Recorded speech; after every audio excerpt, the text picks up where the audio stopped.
Turning now to Target 12 consumer investigation. Rhode Island's Drive program is out of money.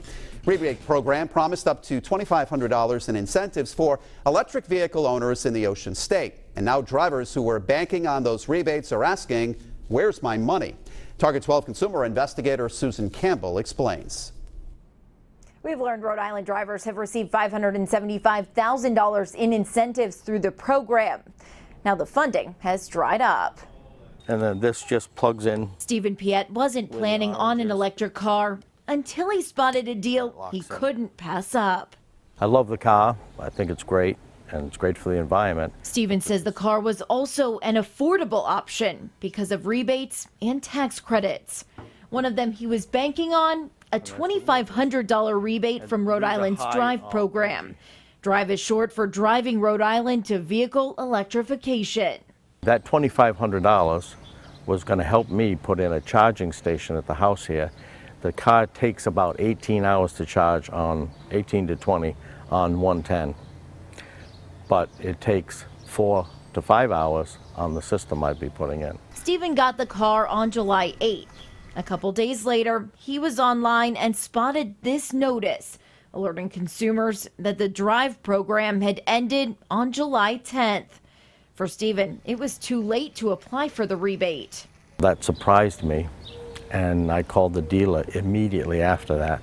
And I said, did you guys know about this? Nope, they didn't know. According to state data, as of October 2015, there were 421 electric vehicles registered in Rhode Island.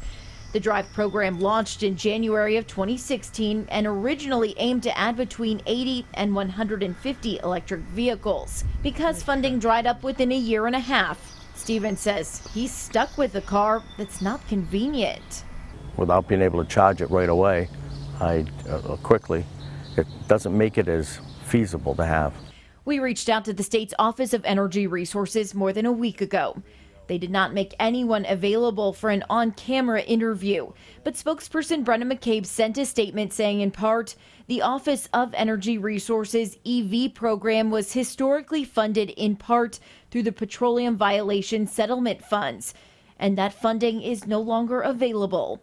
She added, we remain hopeful that we will be able to obtain alternative funding to restart the program and are actively engaged in that process. In Stephen's case, he admits he missed the application deadline. But since he bought the car before the program ended, Target 12 asked the state if there's a chance he'll receive the rebate.